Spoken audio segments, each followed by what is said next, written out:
우리 아까도 전도사님이 우리 장온유 목사님이죠. 전도사님 장온유 목사님이 영상 보여주셨는데 진짜 다시 한번 참 부끄럽네요. 그죠?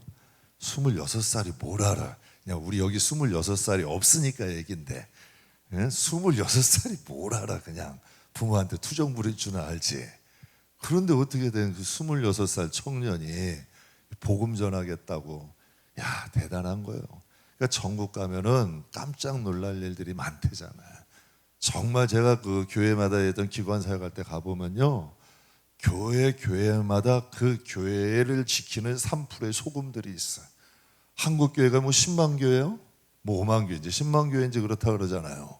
여러분, 그 많은 교회 중에 몇 명만 해, 역사적으로 얼마나 많은 성도가, 진짜 신실한 성도들은 다 있더라고. 기도하는 성도, 정말 헌신적인 성도, 정말 여러분 그들을 바라보고 가셔야 돼요. 자꾸 여러분 그냥 도토리 항상 눈이 밑에 가 있지 말고 신실한 분 바라보고 가시길 주님의 이름으로 축복합니다.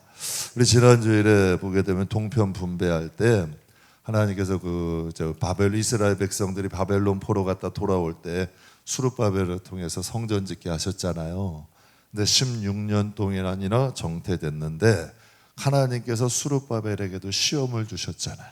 그가 만약에 사마리아인하고 섞였다면 16년 동안 기다리지 않아도 되잖아요. 더 쉬운 방법, 더 편한 방법이 있잖아요. 이 시대가 그렇지 않아요? 부흥이라는 이름 하에, 여러분 성장이라는 이름 하에 다 타협해버리잖아요. 손잡잖아요. 근데 그게 부흥이 아닐 수 있다는 얘기예요. 성장이 아닐 수도 있다는 이야기예요. 뼈 있는 말이에요. 그게 지금 한국교회의 뿌리를 썩게 만들 수도 있다는 거지. 하나님, 근데 이 수룹바벨이 16년이라는 세월을 섞이지 않고 기다렸을 때 하나님께서 누구를 보내요? 선지자를 보내시잖아요. 선지자를 보내어가지고 하나님의 성령과 함께 역사하시니 4년 만에 일이 되잖아요. 그러니까 하나님이 그러면은 우리는 생각해요. 아니 4년 만에 후딱 진 천만에, 그건 사람 방법이고 하나님은 그 16년의 삶도 받으시는 거예요. 여러분, 우리는 생각할 때 왜 40살에 모세를 그냥 후딱 해가지고 써버리시지, 왜 40년이나 연단하시고 40년 동안 쓰시냐. 그 얼마나 비효율적이야. 그러나 하나님이 일하시는 방법은 우리를 자식같이 우리를 그냥 도구가 아니고 일꾼이 아니라 자식같이 생각하시는 거예요. 그리고 이 세상이 끝이 아니라 하나님 나라까지 보시기 때문에 그렇게 인도하신다는 얘기예요. 그러니까 정말 중요한 건 여러분 자신이라니까. 여러분 자신을 먼저 세우는 것이 첫 번째라니까. 그러면 하나님이 쓰지 말래도 쓰셔.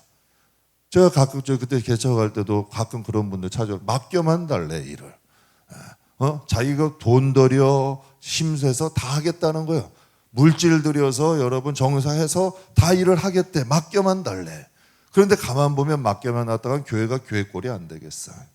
근데 하나님도 꼭 그런 마음이시겠더라고. 하나님 나를 써주세요. 능력 주세요. 은사 주세요. 축복해 주세요. 물질 줬다가 영혼 망가지게, 은사 줬다가 교만하게. 여러분 교만하게 생각해 보세요. 나도 아직 덜 됐는데 나 같은 교인 또 나라고? 하나님은 여러분 그러니까 모세를 연단하신 거 아니야. 광야에서 40년 동안 연단하셔서 본이 될 수 있는 사람을 세우시잖아요.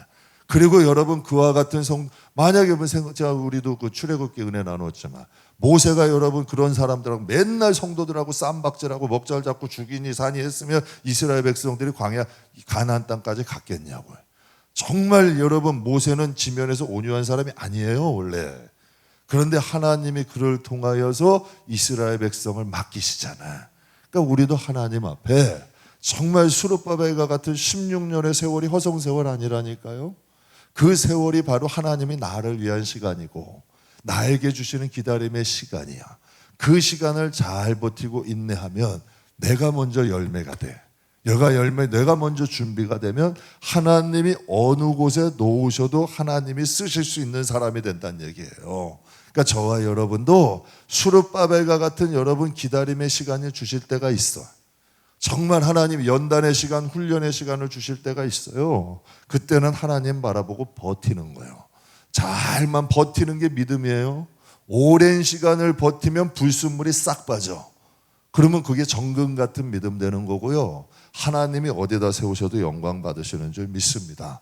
그리고 제가 지난 시간에도 참 하나님께 감사한 게 루벤과 여러분 갓집한데 그들이 어떻게 가축이 많을 수가 있어. 광야의 삶을 살았던 그들이. 그러니까 하나님이 채우시는 방법이 있다니까. 꼭 우리는 내 방식대로 축복하셔야 되고 내 방식대로 하나님이 그게 무너져야 돼요. 그게 무너져야 된다는 거예요. 하나님의 방식대로 축복하시는 거고 하나님의 방식대로 복을 주시는 거예요. 그럼 이스라엘 백성들이 바벨론 70년 동안 포로 생활을 했잖아요. 그럼 돌아올 때 빈털터리가 돼가지고 아무것도 없이 와야 되잖아. 근데 하나님이 그렇게 하게 하셨다 그래서 종도 많아, 가축도 많아, 가진 재물도 많아. 그럼 이스라엘 백성들이 여러분 출애굽할 때 빈털터리로 왔어요? 여러분 그 애굽 사람들이 바리바리 다 싸져가지고 왔어요. 그러니까 하나님은 거저 보내지 않으신다니까. 그러니까 우리의 신앙만 반듯하면 의인의 자식이 결식하지 않는 데잖아. 그러니까 우리가 그것도 하나님에 대한 믿음이야. 하나님의 방식으로 하나님의 뜻대로 우리가 살아갈 때 하나님이 반드시 우리를 축복하시는 역사들이 일어난다는 거죠. 이제 우리가 출애굽부터 민수기까지 쭉 와서 드디어 약속의 땅 앞에 와서 서편을 분할하는 거예요. 이제 서편에 어느 지파들이 할까? 이제 이 민수기의 마지막 아니에요? 그러니까 하나님은 약속을 통하여 이루어지는 거예요.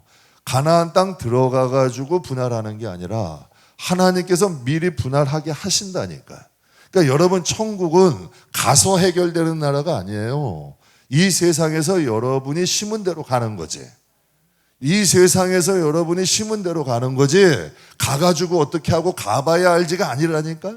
그래서 여러분에게 제가 말씀드리는 거 지금 예수 믿는 하루하루가 보석이 되는 날이 온다니까요. 하나님이 분명히 그러셨다니까. 저한테는 새벽기도 하루하루 쌓는 것이 티끌 모아 모래도 모이면 산이 된다 그러셨어요. 그래서 여러분에게 늘 예배 시작하기 전에 우리 이 시간 드리자는 거예요. 돈만 예물이에요? 여러분 뭐 값진 여러분 물건만 예물이에요? 우리가 드리는 시간도 하나님께 예물이죠. 세상의 시간이 금이라 하잖아요. 새벽에 그 시간 하려면 우리가 뭐 일을 해도 돈을 벌어도 더 많이 벌걸? 여러분 뭔가 책을 읽어도 몇 권을 더 읽을걸? 그 새벽의 시간 여러분 두세 시간만 우리가 매일매일 꾸준하게 취재를 해본다 그래봐요. 그러니까 맨날 이 관리소장님이 도대체 목사님은 왜 목사를 하냐고 딴 일하면 돈을 훨씬 많이 벌 텐데 예? 그런 말씀 하시더라고. 그러니까 그거 하나님께 드리는 거라니까. 세상에서 몇 푼 더 벌어서 먹고 살기 좋은 것보다 하나님 앞에 그 예배의 시간 드리고 난 천국에다 쌓겠다는 얘기예요. 분명히 너희 보물을 하늘에 쌓으라 그랬기 하늘에 보물 창고 있다고 하셨거든. 그러니까 여러분 우리가 이 서편도 분할도 약속으로 하나님이 분할하시는 거예요. 하나님의 나라 천국은 지금 시작되는 거예요. 우리의 삶이 지금 여러분 하나님 나라를 결정한다는 거 꼭 잊지 마세요. 이 세상에서 여러분 흥청망청 여러분 세상의 법도대로 다 살던 사람은 천국 가서 쪽박 살 수 있다니까요. 부끄러운 구원 얻을 수도 있다니까요. 그래서 여러분들에게 끊임없이 얘기하는 거예요. 이 세상에서 하나님이 주신 행복을 누리되 하나님을 위한 시간은 만들어 놓으란 얘기지. 하나님을 위한 나의 시간은 만들어 놓으셔야 돼. 그거는 여러분 건드리지 말란 얘기야. 사랑해. 그렇잖아요. 우리가 여러분 시간도 분할해서 쓸 수 있잖아요. 그러니까 하나님을 위한 시간, 이건 하나님께 드리는 시간이야. 그래서 여러분 11조만 중요한 게 아니라 인생의 11조도 중요하다니까. 어떤 사람은 인생의 10의 5조를 드리는 사람도 있어요. 더 많은 시간을 하나님을 위해서 진짜 여러분 헌신하는 사람들이 있잖아요. 그런 사람들이 아까 토마스 선교사님과 인생을 아예 드린 사람 아니야. 신승관 선교사님 같은 경우는 그 젊은 층 우리 보셨잖아요. 갓 난 아기를 낳는데도 그 아기 띄워놓고 선교를 가. 그 얼마나 아기 보기만 해도 이쁘고 같이 있고 싶은데. 여러분 한복음 선교사님 같은 경우 거기 한 명이 복음을 듣기 시작했다고 눈물을 흘려. 여러분 그런 사람들이 그분 한 분이겠냐고. 얼마나 많겠어요.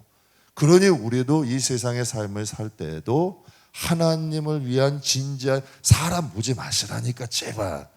사람 보는데 시간 낭비하지 말고 사람들과 자꾸 도토리 키재기하고 밀당하고 이딴 거 하지 마시라고.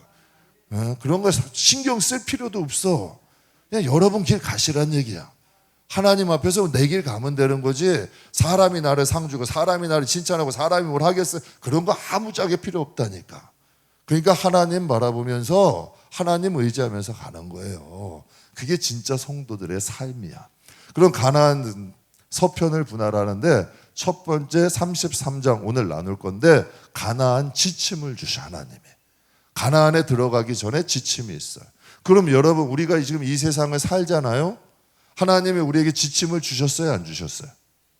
말씀 주셨잖아요. 이 세상을 사는 우리들에게 하나님이 지침을 주신 거예요.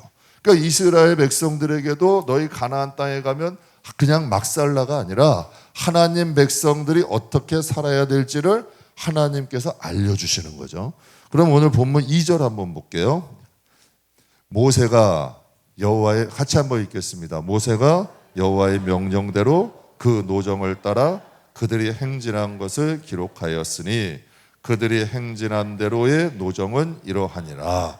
그러니까 하나님께서 출애굽기로부터 민수기까지 누가 기록하게 하신 거예요? 그러니까 여러분에게 말씀드렸죠. 누가복음과 사도행전의 저자는 누구다? 누가를 통해 하셨는데 여러분 전편과 후편이야. 출애굽기와 민수기는 이어지는 거예요. 그러니까 출애굽기와 민수기는 그러니까 하나님께서 누구를 통해 지금 기록하게 하세요? 모세를 통해 기록하래. 그러니까 그 출애굽할 때부터 있었던 일들을 다 기록한다는 거예요. 계시록에 보면 큰 자나 작은 자나 우리의 인생이 기록이 돼 있대요, 없대요? 그래서 여러분 중요한 거예요. 나쁜 건 이 세상에서 지울 수 있잖아. 그게 회개잖아. 또 우리가 좋은 것은 기록할 수 있잖아. 이건 이 세상에서의 삶이야. 그래서 하루하루가 귀하다는 거예요. 나쁜 거는 지울 수 있어. 회개하면 하나님 용서해 주세요, 안 하세요? 다 해주셔, 용서. 그리고 우리가 좋은 걸 쌓을 수 있어요, 없어요? 그래서 여러분에게 얘기하는 거예요. 정말 고통이 오고 힘듦이 오고 아픔이 오고 정말 억울하고 진짜 십자가고 괴롭고 힘들수록 사람 원망하지 말고 하나님 앞에 와서 울라는 거예요. 그게 상급이 된다니까. 그게 영광이. 사람 붙잡고 원망하고 사람 붙잡고 여러분 하소연하지 말고 하나님 앞에 나오라는 거지. 그리고 정말 즐겁고 정말 행복하고 정말 좋을 때 교회를 쫓아오라니까. 하나님 감사합니다 하고 다윗처럼 아무도 없을 때 춤추시라니까. 여기서 내 여기서 몇 바퀴씩 돌고 잘한다니까요. 저도 하나님 받으시겠어요? 안 받? 다윗이 춤췄. 아유 저 오두방정이고 주책이라고 하나님이 그러셨어요? 근데 주책이라고 그런 사람은 다윗의 아들 미갈이 그랬어요. 오늘날 내 왕이 얼마나 망신스러우면 그 젊은 여인들 보는 앞에서 바지가 벗겨져 춤을 추는 거 부끄러운 줄 모르고 춤춘다고. 오히려 미갈이 아이 못 낳게 하셨어. 하나님이 오히려 책망을 그에게 하셨다고. 오히려 어린아이와 같았던 다윗은 칭찬하셨잖아요. 그러니까 우리가 하나님 앞에서 해야 된다니까요. 그러니까 이 모든 노정을 하나님은 기록하신다. 그러니까 우리의 노정도 기록된다. 왜 기록하라고 하셨을까? 그래서 고린도전서 10장에 보면 이렇게 말씀하세요. 출애굽기 기록한 하나님께서 기록하신 이유를 형제들아 나는 너희가 알지 못하기를 원하지 아니하노라. 이게 무슨 뜻이에요? 이게 출애굽기 때의 사건을 말씀하시는 거예요. 이것을 그러니까 사도 바울을 통해 성령께서 이 고린도 교인들에게 말씀하시는 거예요. 형제들아 나는 너희가 무엇을 알지 못하기를 원치 않는다? 출애굽기 민수기의 사건을 너희가 꼭 알아야 된다는 거예요.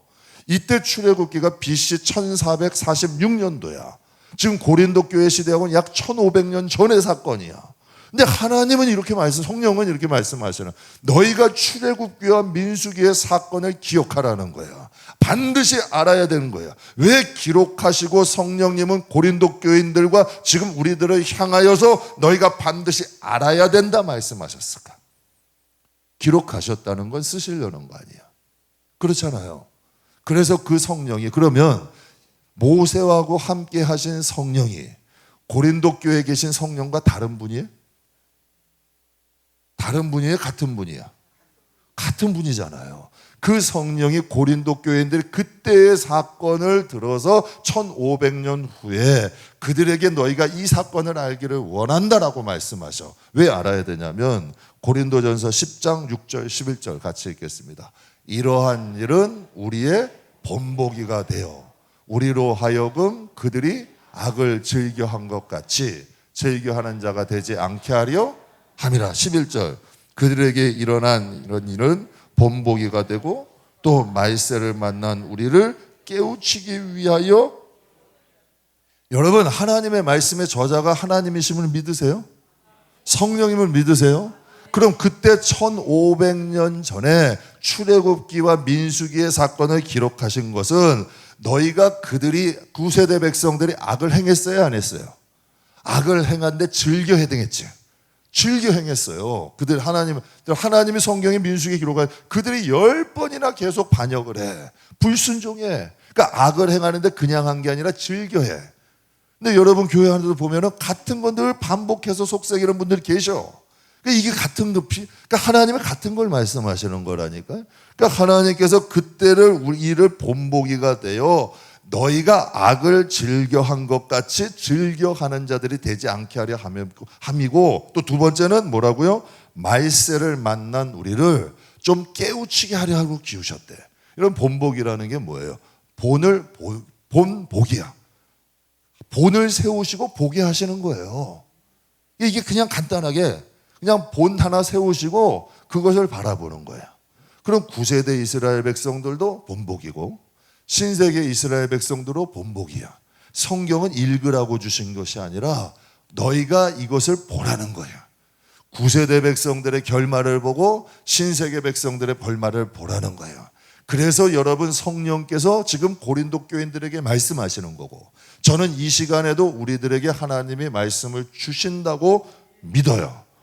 그래서 여러분, 하나님이 악을 즐겨하는 자들이 어떻게 됐으며 말세를 만난 우리들이 어떻게 살아야 되는가. 가나안 땅은 두 개로 해결될 수 있다고 얘기했죠. 하나님의 약속의 땅도 되고 수 있고 천국도 될 수 있는 거예요. 그렇잖아요. 그러니까 말세를 만난 우리들, 하나님 나라를 바라보는 우리들이 어떻게 살아야 될지도 알려주시는 말씀이라는 것이, 어떻게 우리가 살아야 되냐. 9세대 이스라엘 백성을 가야 되느냐, 여러분 정말 신세계 이스라엘 백성을 가야 되느냐, 아론이 간 길을 가야 되느냐, 고라가 간 길을 가야 되느냐, 여호수아가 간 길을 가야 되느냐, 모세가 간 길을 가야 되느냐. 하나님이 본들을 세워놓으셨다는 얘기야. 그 길을 가는 사람들이 현재도 있다는 얘기예요. 그래서 지난 시간에도 말씀드렸잖아요. 야고보에 가인의 길을 가는 사람이 있대요, 없대요? 고라의 길을 가는 사람이 있대요, 없대요? 발람의 길을 가는 사람이 있대요, 없대요? 있대잖아. 그럼 이 시대에 모세의 길을 가는 사람이 있어요, 없어요? 여호수아의 길을 가는 사람이 있어요, 없어요? 갈렙의 길을 가는 사람이 있어요, 없어요? 그럼 우리는 어떤 길로 가느냐는 얘기야. 이게 중요한 거잖아요. 근본이란 변하지 않아요. 근본이란. 여러분, 똑같은 시대는 변했어도 그 시대의 모습을 반복해서 여러분 살아간다는 거예요, 사람들이. 여러분, 출애굽기 시대가 고린도 교인 시대에도 있었고 지금 이 시대에도 그러한 일들이 일어난다는 거죠. 그러니까 근본은, 여러분, 근본이라는 것은 변하지 않는 거예요. 그래서 출애굽의 사건은 하나님께서 뭐로 세우신 걸까? 하나의 기준으로 세우신 거예요. 왜 성경을 주셨겠어요? 왜 여러분 모세오경을 기록하시고 출애굽기 민수기를 기록하셨겠어요? 하나님이 하나의 심판의 기준으로 세운 거예요. 하나의 심판의 기준. 그리고 그 기준을 고린도 교회에다가도 말씀하신 거예요, 성령이. 그리고 이 시대에도 우리에게 하나님 말씀을 주셔서 그때를 본보기로 바라보라는 거예요. 성경은 그냥 여러분 이야기 읽듯이 읽는 게 아니라 우리는 어떤 길을 가고 있는가를 볼 수 있는 거울로 주신 거예요. 그래서 성경을 그런 말을 해요. 거룩한 거울이다. 그래서 성경을 통해서 우리 영혼을 보는 거고, 성경을 통해서 여러분 우리의 영혼을 보고 우리가 어느 길로 가고 있는지를 알게 하신다는 것을 말씀하세요. 그래서 제가 오늘 오늘 새벽에 은혜 나눈 말씀인데 시편 119편 18절 같이 읽겠습니다.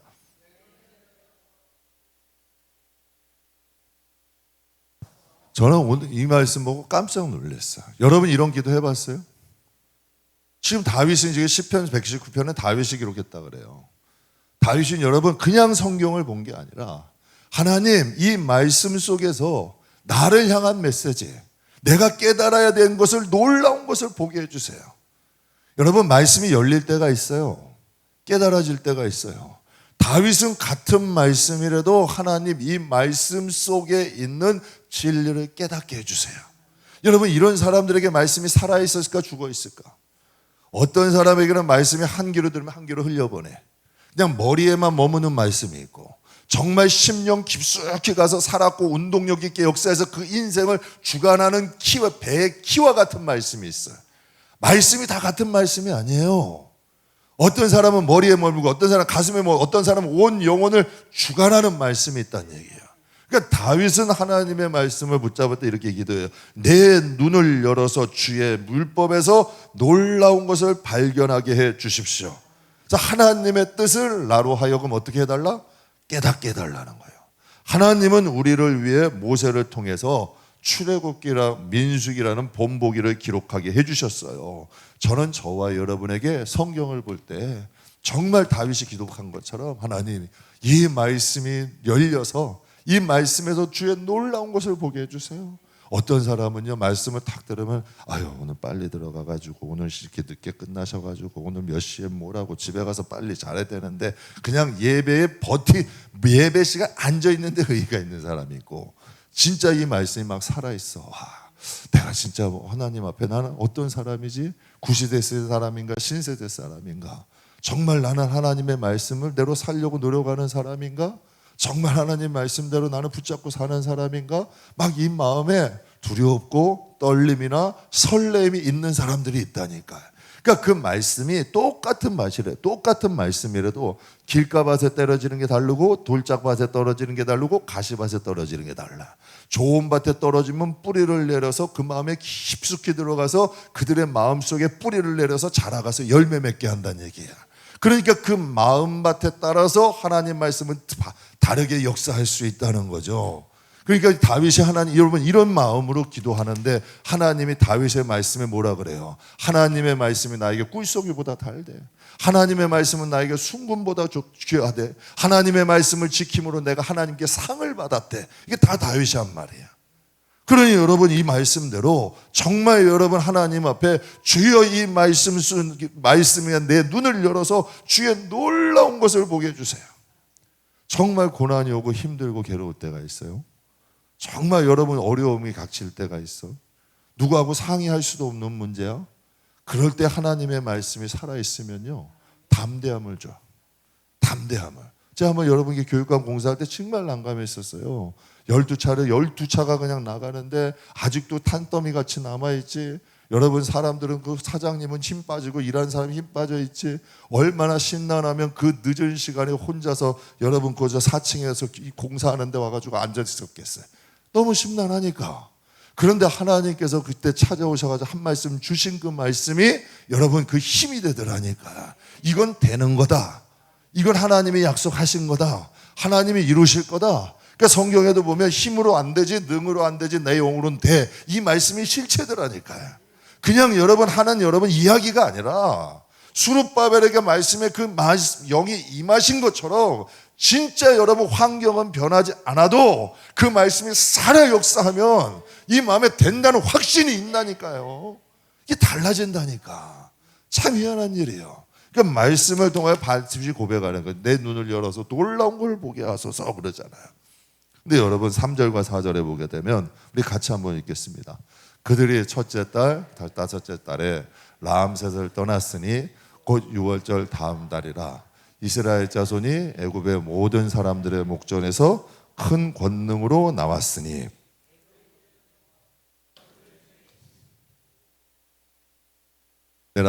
여호와께서 그들의 신에게 별을 주셨더라. 여러분 이스라엘 백성은 뭘로 나왔대요? 여러분 큰 권능으로 애굽을 나왔다 그러잖아요. 큰 권능으로 애굽을 나왔대요. 그래서 말씀해 우리가 구원받은 거라. 여러분 우리가 구원받은 건 작은 일이냐는 얘기예요. 정말 여러분 우리가 영적으로 흑암이 권세가 다스리는 이 세상이고 정말 천국과 지옥이 있고 부활이 있고 하나님 나라가 있고 하나님 보좌가 있고 영광이 있다는 게 믿어지면 구원이 어떻게 작은 일이에요? 구원이 어떻게 작은 일이냐고요. 하나님께서 이 애굽에서 큰 권능으로 이스라엘 백성을 끄집어내신 거나 정말 이 세상 속에서 방황하던 우리들이 예수를 믿고 하나님을 섬기는 거나 뭐가 다르냐는 얘기예요. 영적으로 보면 다를 게 하나도 없다니까요. 여러분 정말 전도해 보려고 하면 쉬워요 어려워요? 정말 어려워. 한 사람 전도하는 게 쉬운 일이 아니라니까. 한 사람이 믿음 들어가지고 그것도 여러분만큼 신앙이 되는 게 쉽겠어 어렵겠어? 그럼 이게 권능이 아니냐는 얘기예요.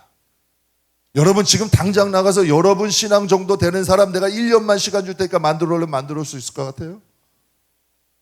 하나님이 얼마나 수고하시고 얼마나 많이 계획하시고 얼마나 많은 어려움 가운데 여러분 힘든 가운데 여러분을 세우시는 줄 알아요? 그 한 영혼의 가치가 얼마나 소중한 거를.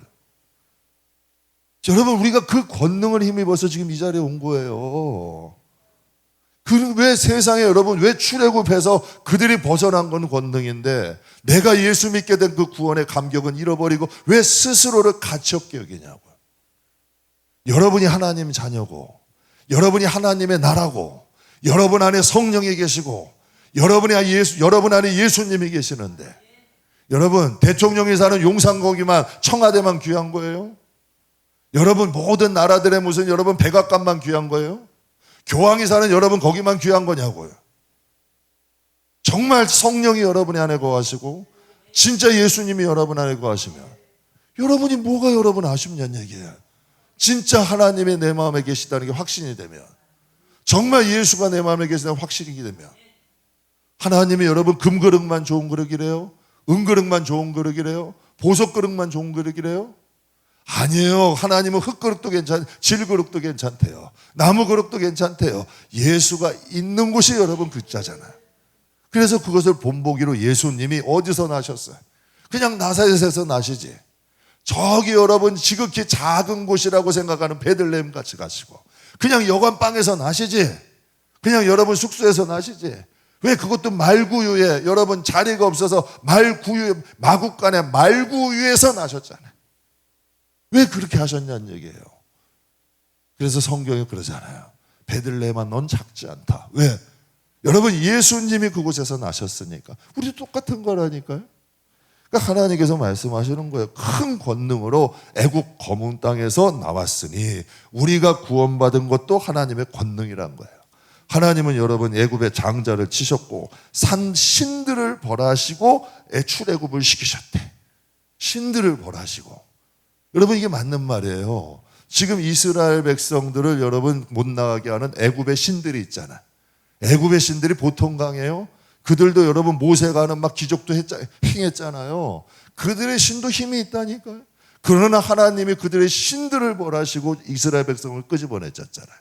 여러분 그 디모데후서 4장에 보면 사도 바울이 인생의 말년, 디모데후서는 유언서잖아요. 마지막 유훈인데 디모데후서 4장 17절에 사도 바울이 이렇게 고백을 해요. 주께서 내 곁에 서서 나에게 힘을 주심은 나로 말미암아 선포될 말씀이 온전히 전파되어 모든 이방인이 듣게 하려 하심이니 내가 어디의 입에서? 사자의 입에서 내가 건짐을 받았대요. 바울은요 사자 입에서 2번을 건짐 받았어요. 바울은 어떤 도구예요? 의의 병기예요? 불의의 병기예요? 아니 의의 병기가 되기 전에 무슨 병기였어요? 여러분 그대로 그때 천국같이 그때 여러분 하나님 앞에 갔으면 어쩔 뻔했어? 심판받는 거 아니에요? 그렇잖아요. 스데반 죽이는데 앞장서고 여러분 믿는 사람들 결박해가지고 넘기고 거기서 그의 인생이 끝났다며. 그러니까 사도 바울이 끔찍한 거예요. 야 그때 하나님이 나를 여러분 선택하지 않으시고 그때 내 인생이 끝장났으면 난 뭐지? 저는 진짜 소름 끼치는 데니까요. 내가 하나님 그 청년 때 방황했을 때 정말 하나님 멀리하고 여러분 방황하고 살았을 그때 만약 하나님이 나를 데려가셨으면 이건 소름 끼치는 일이에요. 진짜 하나님은 살아계시고 천국은 명확하고 여러분 하나님은 진짜 여러분 하나님은 그 신분 아니야. 진짜 지금이라도 내가 주를 위해 살 수 있는 건 이건 영광이라니까. 정말 하나님의 축복이라니까. 한 여러분 60대가 넘어가지고 일본에 있는 분이에요. 60대가 넘어가지고 예수를 믿게 됐어요. 막 전도를 하는데 그 젊은 청년들이 와가지고 같이 전도를 하는 거예요. 전도를 와가지고 막 이 할머니가 좋으셔가지고 청년들하고 막 전도를 한대요. 그런데 그 청년들을 보면서 할머니가 울더래. 내가 자네들처럼 조금만 일찍 하나님 만났으면, 내가 조금만 더 하나님 일찍 만났으면. 이게 진심이잖아요. 여러분 사도 바울이 고백하는 거예요. 나는 사자 입에서 건짐 받았대. 그리고 복음을 전할 때 여러분 산의 위험, 도적의 위험, 강의 위험, 40명의 유대인의 특공대들 늘 바울을 죽이려는 얼마나 많은 사람, 이방인, 유대인 얼마나 많았어요. 그러나 하나님께서 그러나 바울을 지키셨잖아요. 그러니까 바울이 고백하는 거예요. 나를 사자의 입에서 건지셨다. 애굽의 신을 꾸짖으시고 여러분 건지신 것처럼 여러분을 지키는 천사가 있다는 걸 믿으세요? 수호천사 있잖아요.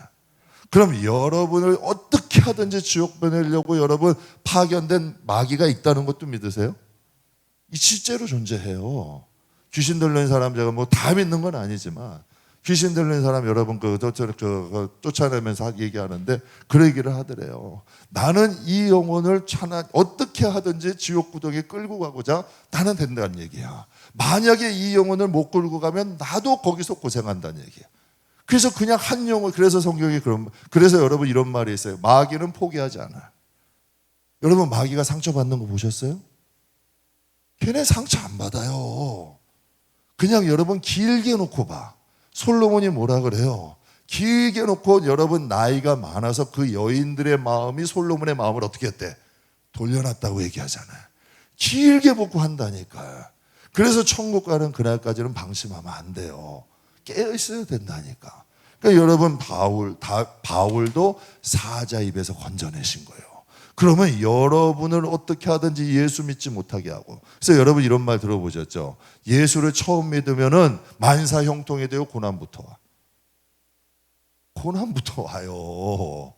정말 하나님을 하려고 그러면 마님 뭐 주위에서 대단해요, 환영해요 해요. 태클부터 들어와. 시기와 질투부터 들어와. 이게 실상이야. 왜 그럴까요? 하나님이 살아 계시니까 그런 거예요.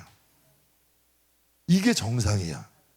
이게 정상이야. 그러니까 그것을 이겨내고 가는 게 영적인 분별력이 있으면 여러분 이걸 알 수 있는 거예요. 그래서 바울이 나는 사자의 입에서 건짐받았다. 우리가 예수를 믿게 되고 하나님을 위해 산다는 건요, 신들을 벌하셨대잖아. 여러분 그들도 악신도 신이잖아요.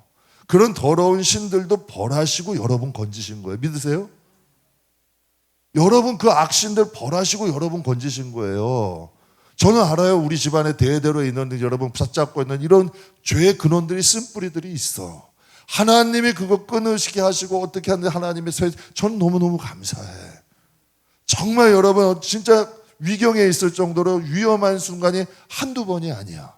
하나님 떠날 수밖에 없었던 여러 가지 환경들이 있었지만 하나님이 저는 그래서 축복을 주신 것도 감사한데요.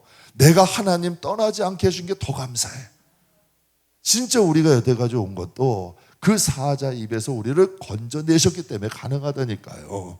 그러니까 하나님께서 사도 바울이 지금 그 얘기를 하는 거예요. 우리도 인생을 돌아보면 하나님 자녀, 하나님 백성으로 지금 살고 있는 게 기적이에요. 여러분 산을 옮기는 게 뭐 기적이에요. 예언하는 게 뭐 기적이에요. 죽은 사람 살아났어. 그럼 그 사람 안 죽어요? 병이 고쳐받았어. 그럼 그 사람은 안 죽냐고요. 그게 기적일까? 아니면 여러분 우리가 하나님 앞에 가는 그날까지 믿음 지키고 하나님 자녀로 살아가는 게 더 기적이냐는 얘기. 이 시대에요, 정말 하나님 말씀 안에서 하나님의 뜻대로 사는 사람들은 정말 하나님 나라에서는 천연 기념물이야. 국보요. 정말 소중한 거예요. 이 시대, 이 미혹하는 시대에 정말 하나님을 자녀로 하나님 백성으로 믿음 안에서 제대로 산다는 건 이 세상 그 무엇과도 안 바꾼다니까. 그래서 여러분에게 제가 농담하는 거 아니에요. 저는 우리 교회에서 여러분 물질 이거보다 정말 영혼들이 성장하고 변화되는 게 더 중요한 거예요. 그게 실질적인 믿음이야. 성장해야 되고 변화돼야 돼. 그래서 하나님 앞에 꼭 가는 게 첫 번째인 거예요. 그래야 여러분 하나님 앞에 가지 못하는데 물질로 헌신한 게 무슨 소용이고 여러 가지 일하는 게 무슨 소용이냐는 얘기야. 내가 하나님 앞에 먼저 바른 믿음으로 세워놔야 내가 한 그 일도 하나님 앞에 받게 되고 쌓여지는 거지. 그러니까 하나님 앞에요, 진짜 기적을 우리가 뭔지 알자고요. 유대인들은 표적을 구한대. 유대인들은 표적만 보면 쫓아간대. 그래가지고 여러분 예수님이 보리떡 5개하고 물고기 2마리 기적하니까 구름대 같이 따랐잖아요. 그때 예수님이 진짜 말을 하셔. 내가 생명의 떡이니. 다 시험 들어가지고 떠나잖아요. 이게 어떤 게 진짜냐는 얘기야. 예수님이 생명의 떡이라는 게 진짜잖아요. 보리떡 5개하고 물고기 2마리로 한 끼 먹었으면 다음에 뵈면 또 배고프잖아. 그런데 예수님이 생명의 떡으로 맞으면 영원히 배고프지 않잖아. 어떤 게 진리냐는 얘기야. 이게 하나님 앞에 우리가 진짜 하나님 자녀로 이 세상에 사는 것 이 자체가 하나님께는 기적이에요. 그래서 성경에 보게 되면 9절부터 13절에 보면 이런 말이 있어요. 그냥 말하라. 우리 같이 한번 읽어보죠. 말하라 떠라 엘림에 이르니 엘림에서는 종려 79루가 있으므로 거기서 진을 치고 엘림을 떠나 홍해를 가서 진을 치고 신광야에서 진을 치고 신광야를 떠나 독가에 진을 치고 독가를 떠나 알루스에서 진을 치고. 그러니까 여기서의 말씀 보면 진을 치고 진을 치고 진을 치고 진을 치고 해서 홍해 이제 라암세서서부터 가데스까지를 기록하고 있어요. 또 여러분 5절에서 18절까지는, 근데 19절에서 49절까지는 가데스에서 모압 평지까지를 기록해. 그래서 우리 47절부터 49절까지만 읽어볼게요. 47절에서 49절까지. 근데 거기에 보게 되면 또 하나님께서 가데스에서 모압 평지까지의 여정을 기록한 게 있어요. 그러니까 하나님은 왜 지명까지 낱낱하게 다 기록하셨을까? 어디서 진을 치고 진을 치고, 성경의 그대로예요. 진을 치고 진을 치고 진을 치고. 하나님이 장소를 기억하신다는 의미는 그곳에 있었던 일도 아신다는 거예요, 모르신다는 거예요. 그래서 여러분에게 말씀드리는 거예요. 후회할 일은 하지 말라고. 후회할 것 하지 말고 옳고 그름 따질 필요도 없고 자꾸 분쟁하고 다툼하고 죄될 자리는 안 가는 게 좋다는 거예요. 안 하는 게 좋은 거예요. 그래서 여러분에게 말씀드려요. 왜? 다 진을 치고 진을 치고 진을 치고 하나님은 어떻게 저렇게 잘하셔? 모세에게 기록하게 하신 거 아니에요. 그러니까 그 진을 치고의 모든 것을 하나님이 아신대잖아. 성경에 보게 되면 큰 자나 작은 자나 나를 위해 기록된 것들이 있대요, 없대요? 있다 그러잖아. 그래서 여러분에게 수요일 날도 말씀을 회개는 철저히 하시라는 거예요. 하나님 앞에 생각나게 하시는 죄들이 있어. 그거 그냥 대충 뭉개버리지 말고 하나님 앞에 회개하자는 거예요. 그러면 여러분 믿음의 동력이 생겨. 죄는 믿음의 동력을 약하게 만들어. 자꾸 죄하고 타협하게 하는 사람 치고 하나님 뜻대로 못 살아. 동력이 없어. 힘이 없다고. 죄는 자꾸 힘을 빠지게 만들어. 우리를 약하게 만드는 거예요. 그러나 우리가 깨끗해지고 하나님 앞에 바라질수록 영역과 영권과 능력은 더 세지는 거예요. 그래서 하나님 앞에 우리의 자신이 더 강건해질 수 있는 능력이 되는 거죠. 그래서 여러분 공부를 잘하는 학생들은 뭘 만든대요? 오답노트를 만들어. 공부를 잘하는 학생들은요. 바둑 두는 귀사들은 복기라는 거를 해요. 그 어려운 바둑판 복잡하죠. 진짜 바둑 여러분 복기하는 사람은 그 어려운 것을 보지 않고 계속 둬. 여러분 이런 말 있잖아요. 한 번 하는 것은 실수야. 2번 실수하는 건 실력이라 그래. 같은 실수 반복하지 않는다는 거죠. 저는 신앙도 그렇게 생각을 해요. 실수만 반복하지 않아도 그 사람은 반드시 복을 받아요. 근데 여러분 가만히 한번 보세요. 늘 같은 걸로 넘어져. 근데 같은 사람만 탓해. 아니에요. 사람의 배후에 반드시 악한 영이 있어요. 그래서 너희의 싸움은 혈과 육이래요. 공중의 전세자만 악한 영이래요. 이거를 작살내야 돼. 이것과 싸워야 돼. 그래야 그들이 물러가야 육신의 문제도 해결되는 거예요. 그래서 조용희 목사님의 4차원의 영성에 보면 영적인 근원의 문제가 해결돼야 여러분 3차원의 현실의 문제가 해결되는 거예요. 그래 이게 영적인 법칙이야. 그래서 우리가 이 어둠과 싸울 줄 알아야 돼. 자꾸 여러분 그 거울만 보고 그냥 여러분 보이는 것에 신기루와 같은 것에 싸워봤자 힘 빠지고 맥 빠지고 시간만 낭비야. 그러나 근원되는 영적인 근원하고 싸워서 승리하면 이상하게 문제들이 전개가 돼버려. 우리가 그래서 영역이 있어야 되고 영권도 있어야 돼. 그래서 신앙도 실수를 줄이려고 노력해야 돼요. 왜 하나님이 본복이 주셨을까? 똑같은 일로 넘어지지 말라는 거예요. 본 복이 봤으니까 그들이 간 길 가지 말자는 거예요. 그들이 간 길 가지 말자는 거예요. 그리고 그 기준에서 벗어나지 말자는 거죠. 그렇다면 여러분 우리가 같은 실수만 실수하지 않아도 좀 지혜롭게 가자고요. 야, 이런 일이 있어서 내가 이렇게 넘어졌지? 난 이렇게 반응하지 말아야지. 내가 조금 참아봐야지. 내가 이전에는 이만큼 견뎠는데 견디지 못해서 그냥 내가 그랬지? 이번에는 한번 죽기 살기를 한번 견뎌보자. 근데 이것도 늘어요. 견디는 것도 늘더라고. 사람은 다 똑같거든요. 그런데 여러분 참고 견디는 것일수록 믿음이 성장해. 그래서 여러분 믿음은 버티는 거라 그래요. 믿음은 기다리는 거라 그러는 거예요. 그래서 내가 죽으면 죽을지언정 하나님 내가 한번 이번에 해볼래요. 그럼 이상하게 거기 기적도 일어나요. 변화가 일어나요. 역사가 일어나요. 응답이 일어나요. 그래서 박순애 저기 지금 전도사님이 뭐라 기도는 길지만 응답은 순간이래. 맨날 주워 터지고 맨날 힘들게 해도 여러분 기도는 순간이라 그러잖아요. 조정민 목사님이 그랬대요. 지금 베이직교회 조정민 목사님이 이제 그 믿음이 들어가서 사는데 그분이 신학을 한다 그랬대요. 그때 여러분 그 하용조 목사님이 이런 말씀을 하시더래요. 제가 그때는 집사님이셨는지 모르겠는데 하여튼 그분을 위해서 그분이 목회자가 가기를 원하셔서 3년을 기도하셨대. 그것을 그분한테 얘기도 안 하고 꾸준히 기도하신 거예요. 뭐가 이긴 거예요? 기도의 힘이 이기는 거예요. 그 정도의 여러분 인내와 기도가 있으니까 역사가 있는 거예요. 그분도 잘 만난 거지. 누가 3년을 위해서 기도해줘요. 그러나 여러분 진짜 기도의 힘이 이긴다니까.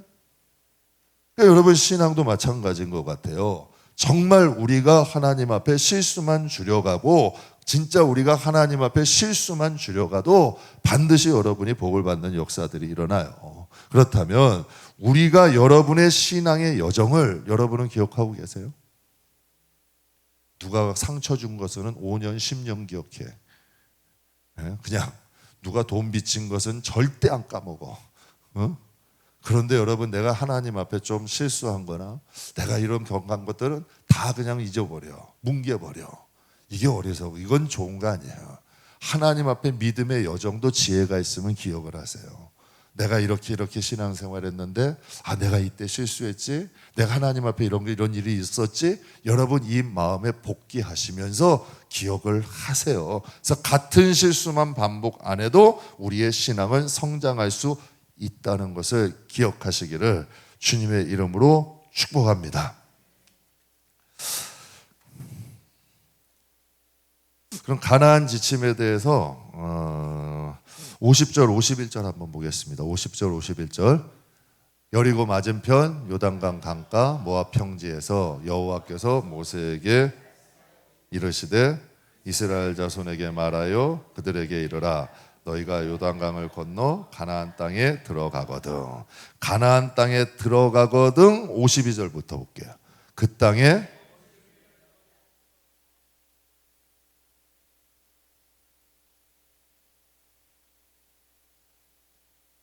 가나안 땅에 드러나면 너희 앞에서 그 원주민들을 어떻게 하래요? 다 몰아내래. 우리 사람들은 그래. 아유 어떻게 그 쫓아내요. 거기 있던 사람들 그냥 섞여가지고 살죠. 여러분 그런 말 예수 믿어도 아유 어떻게 사람이 변해요. 그냥 믿던 대로 알던 대로 그냥 살면 되죠. 우리가 예수를 믿었어요. 하나님이 오셨어. 그럼 우리 안에 있는 원주민은 쫓아내야 돼요. 놔둬야 돼. 성경대로라면 쫓아내야 돼. 옛사람은 쫓아내야 된다니까. 이게 첫 번째예요. 로마서도 그걸 얘기해요.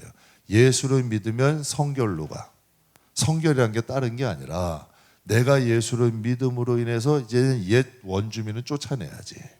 옛사람은 버려야지. 옛 생각도 버려야지. 그래서 지식에까지도 여러분 새롭게 함을 받으래. 가나안 땅에 들어가면 첫 번째 지침이 뭐예요? 옛 방식, 옛 원주민들 쫓아내라는 거예요. 여러분 그것과 먼저 그래서 제가 새벽에도 잠깐 말씀드렸어요. 제가 목회하면서 진짜 어려운 건 성도님들 아유 목사님 힘드시죠? 어려우시죠? 천만에. 저는 진짜 어려운 게 뭔지 제 자신과 싸우는 게 제일 어려워. 제 자신과 싸우면 목회는 그냥 열려. 내 자신에게 치면 여러분 다 걸려. 진짜 그렇더라고요.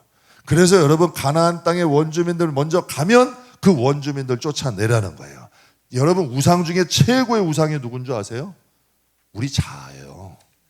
우상 중에 최고의 우상은 내 자아야. 내 옛사람이야. 그래서 하나님은 그것부터 쫓아내라는 거예요.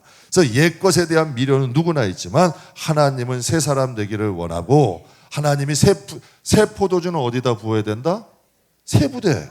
그럼 여러분이 세부대 돼야 된다는 거예요.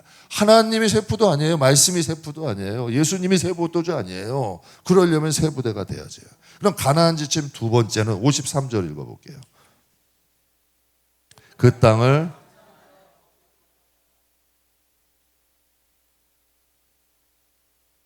그럼 여러분이 하나 여쭤봐요. 여러분 마음이 여러분 거예요? 남의 거예요?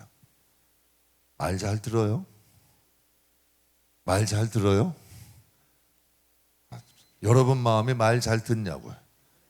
참 안 듣죠? 자식 욕할 게 없더라고. 나도 말 안 듣고 정말 저도 맨날 사무실에서 싸워요. 야, 이건 이렇게 하고 오늘 시간 좀 덜 낭비하고 오늘 이렇게 해도 이렇게 되고 정말 시간을 좀 전략하고 이렇게 하고 이렇게 했어야 되는데 밤에 잘 때 맨날 후회해. 진짜 맨날 후회해요. 조금 더 하루 아껴서 조금 더 책도 읽고 또 이것도 일도 하고 뭐도 해야 돼. 쓸데없는 짓을 뭐 이렇게 많이 하는 건 아닌데 사람도 싸우더라고. 죄의 유혹은 항상 있어. 쓸데없게 시간 낭비하고 정말 여러분 이 땅에 안 해도 될 생각들을 하고 이게 여러분 아직도 내 땅이 아니라는 거잖아. 왜 여러분 보이는 땅만 여러분 생각해요? 여러분 생각도 땅이잖아. 여러분 마음도 땅이잖아. 그러니까 성경에 뭐라고 그거 어떻게 하래요? 점령하라는 거예요. 여러분 여리고성을 두려워하고 아이성은 만만해요? 아니잖아요. 여리고성은 여러분 두려워하고 아이성은 만만하게 아니에요. 두려워할 필요도 없고 자만하면 안 되는 거예요. 우리 성도는 항상 하나님 앞에 두려워할 이유도 없어. 그러나 자만하면 더욱더 안 되는 거예요. 우리에게는 항상 하나님 뜻이냐 아니냐가 중요한 거예요. 하나님 뜻이면요 어려운 일도 열려. 하나님 뜻이 아니면 쉬운 것도 엎어질 수 있다는 거예요. 어려운 게 아닐 수도 있고 쉬운 게 아닐 수도 있다는 거예요. 그러면 먼저 여러분의 영혼부터 점령하세요. 여러분의 생각부터 점령하세요. 진짜 하나님 앞에 내가 하나님 뜻대로 하나님이 좋아하실 생각하느냐? 내 마음이 정말 하나님이 다스리는 마음이냐? 그리고 기도하세요. 하나님 우리 가정이 정말 하나님이 다스리는 나라, 정말 십자가가 정령하고 복음이 점령하는 가정, 우리 교회도 마찬가지잖아요. 계속 기도해야죠. 정말 하나님이 다스리는 곳, 하나님의 말씀이 여러분 기준이 되는 곳, 성령이 임재하는 교회 되려고 그거 싸우는 거예요. 저도 그냥 그걸로 늘 하나님 말씀과 성령이 기준이 되게 해달라고 그거 싸우는 거예요. 그러면 목회는 그냥 되더라고. 그게 근데 쉬운 일이 아니야. 여러 가지 여러분 도전도 없고 시험도 있고 어려움도 오지만 그거 위해서 싸우고 진짜 점령해야지. 그게 여러분 두 번째 가나안 땅 가서 너희가 가나안 땅 들어간다고 그게 여러분 그게 거기서 그만이 아니라 그 땅을 온전히 하나님의 뜻대로 점령해야지. 예수 믿고 직분 있으면 뭐예요? 여러분 내가 진짜 내 땅이 하나님이 점령한 땅이 되는 게 더 중요하다는 거예요. 그리고 세 번째 지침은 같이 한번 읽겠습니다. 54절.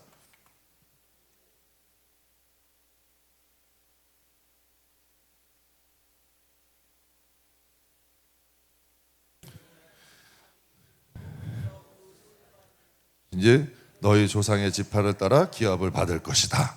저는 이거 보면서 기가 막혔어요. 여러분 대개 남의 떡이 이상해. 좋은 걸 딱 골랐어. 딱 보가지고 내가 먼저 좋은 거 큰 걸 딱 골랐어. 그 딴 사람이 가져가는 순간 저게 커 보여. 희한한 일이라니까. 분명히 내가 좋은 거 먼저 골랐거든요. 근데 그 사람이 딴 거 가져가면 그게 또 좋아 보여. 남의 떡이 커 보인다는 거예요. 여러분 하나님은 왜 제비 뽑게 하셨을까?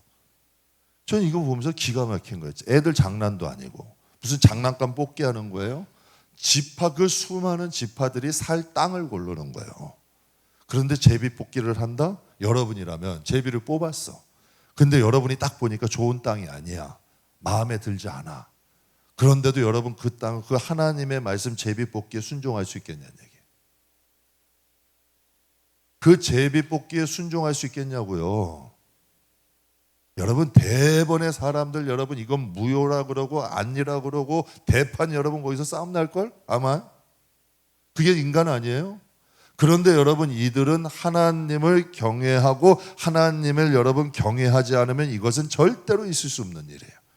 제비 뽑은 것이 마음에 들던 들지 않던 그것을 감사함으로 받을 수 있겠냐는 얘기예요.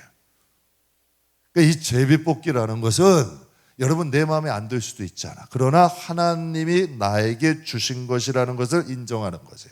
저는 성도들은 자족하는 법을 배워야 돼. 자족이라는 건 만족하는 법, 감사하는 법. 바울이 그런 나는 만족하는 법을 배웠대.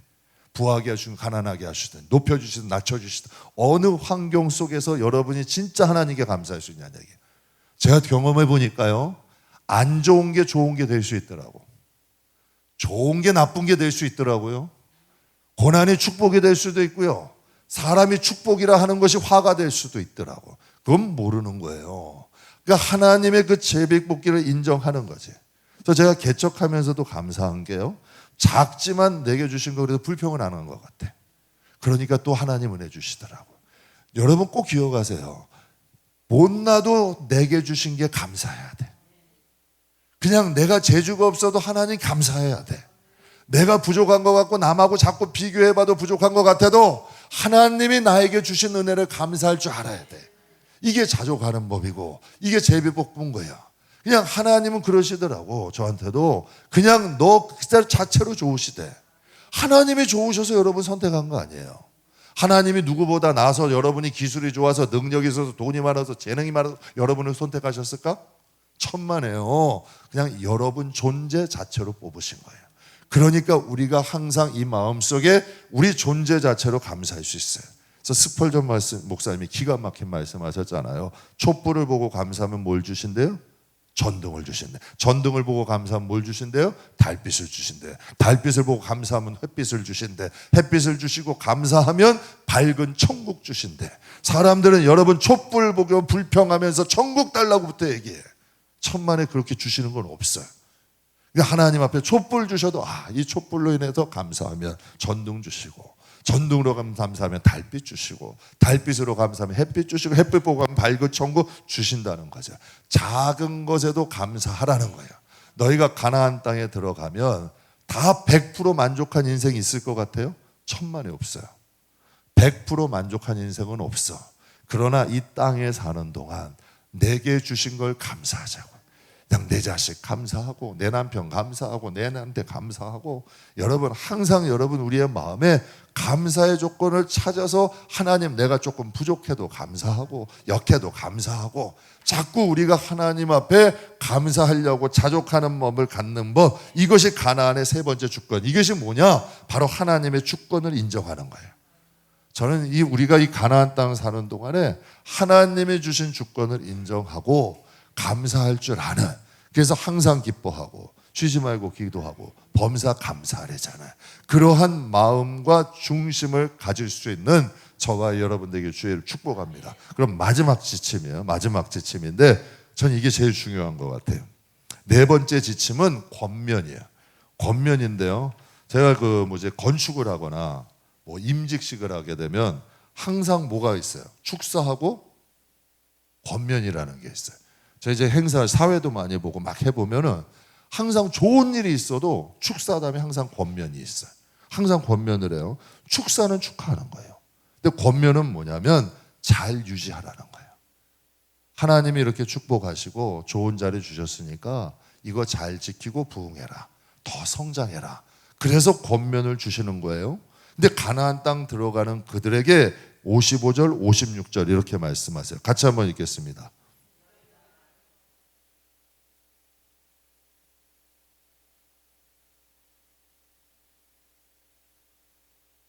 군에 찌르는 것이 되어 너희가 거주하는 땅에서 너희를 괴롭게 할 것이요, 나는 그들에게 행하기로 생각한 것을 너희에게 행하리라. 이게 권면이야. 사람들은 축복의 말씀만 듣기를 원하는데요, 아니에요. 진짜 그 축복을 지키고 그 축복이 복이 더 되려면 권면을 사모하셔야 돼. 권면을 들을 줄 알아야 돼요. 그래야 복을 지킬 줄 알아. 그리고 그 복이 더 복이 될 수가 있는 거예요. 그러니까 하나님의 말, 그러면 하나님이 너희 눈에 가시 되고 너희 옆구리 찌를 거야. 그들이 너희 괴롭힐 거야. 내가 그들과 같이 너를 대할 거야. 지금 이 뜻이에요? 사람들은 자꾸 꼬부라지게 받는다고요. 그렇게 될까 봐 하나님께서 그 길을 먼저 권면하시는 거잖아요. 그 길을 가지 말라고. 예수를 믿으면 원주민을 뽑아내야 돼요. 안 그러면 쓴뿌리가 자라서 결국은 넘어져. 가슴 아픈 소식들이 여러분 많이 들린다는 얘기예요. 제가 여러분에게 한번 한 선교사님 이야기했을 거예요. 또 며칠 전에는 또 한 우리나라 대표 장로적 대표되는 교단이에요. 총회장님인데 그분이 또 이상한 데 또 움직여가지고 참 좋아했던 분이에요. 고생도 많이 했던 분이고 너무 가슴이 아픈 거예요. 다 존경했던 분이고 좋아했던 분이야. 영성도 있는 분이고 다 여러분 진짜 기도도 많이 하는 분들이었어. 그런데 여러분 쓴뿌리를 남겨두니까 위험해지더라고. 제가 솔직히 얘기하면요, 전 그분 욕하는 게 아니라 두렵더라고. 야, 저런 분도 이렇게 될 수 있어? 야, 이런 분이 이렇게 변해? 그분은 여러분 정말 가슴 아픈 일이 많은 분이야. 그분이 그렇게 변질될 분이 아니거든요. 진짜 여러분 그분에겐 그런데 내면 깊이 여러분에게 얘기를 못하지만 그분은 정말 그 마음속에 정말 한이 있는 사람이야. 그분은 그렇게 변할 수가 없는 분이거든. 그런데도 쓴뿌리를 놔두니까 그 쓴뿌리가 그분을 넘어뜨리더라고. 여러분 꼭 기억하세요. 그래서 하나님이 가나안 땅에 들어가는 그들을 너무 사랑하시니까 말씀하시는 거예요. 원주민 쫓아내라.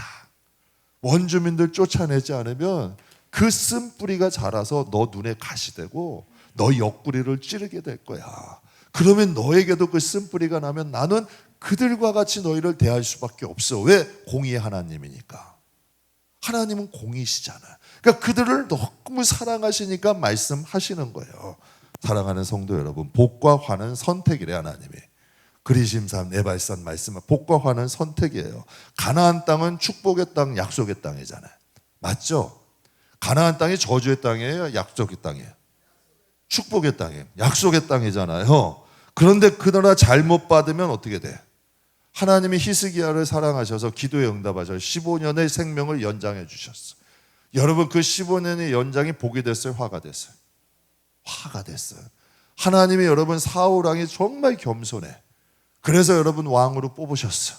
근데 그 왕으로 세우신 게 화가 됐어요, 복이 됐어요?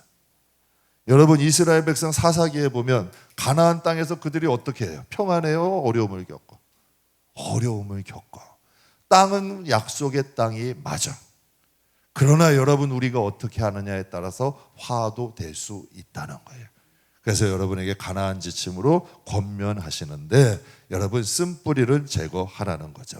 말씀 마무리할게요. 하나님의 말씀대로요 9세대 이스라엘 백성은 멸망해요. 북이스라엘 백성도 멸망하고 남유다는 포로로 갖게 가요. 하나님께서는 가나안 땅 들어가는 그들에게 4가지 지침을 주세요. 이 세상의 성도로 사는 우리들도 꼭 기억하세요. 원주민 쫓아내세요. 그리고 하나님 말씀 기억하시고 여러분 늘 기도하며 하나님 앞에서 살아가세요. 그러면 반드시 하나님은 가나안 땅을 그들이 수고해서 얻은 땅 아니잖아요. 가나안 땅에 여러분 그 모든 기업들을 하나님께서 그냥 주셨잖아. 정말 광야에서도 축복하실 수 있는 분이고 바벨론에서도 축복하실 수 있는 분이고 여러분 하나님은 여러분 가나안 땅에도 여러분 하나님께서 고생과 수고 안 해도 걷게도 하실 수 있는 분이잖아요. 그러니 여러분이 어떠한 뭐든 여러분이 원하는 것보다 하나님이 원하는 것을 먼저 하세요. 그러면 반드시 여러분이 무엇을 원하고 여러분에게 무엇이 필요한지는 하나님이 아세요. 그러니 우리가 항상 가나안 이 말씀이 본복이에요. 본보기는 오직 하나야. 아까 말씀드린 것 같이 좋은 교회는 말씀대로 가르치는 교회가 좋은 교회고 좋은 성도는 어떤 교회예요? 힘들어요. 어렵지만 말씀대로 살려고 노력하는 성도. 그곳에는 반드시 하나님이 함께 하시고 하나님이 역사하신다는 것을 기억하시길 주의 이름으로 축복합니다.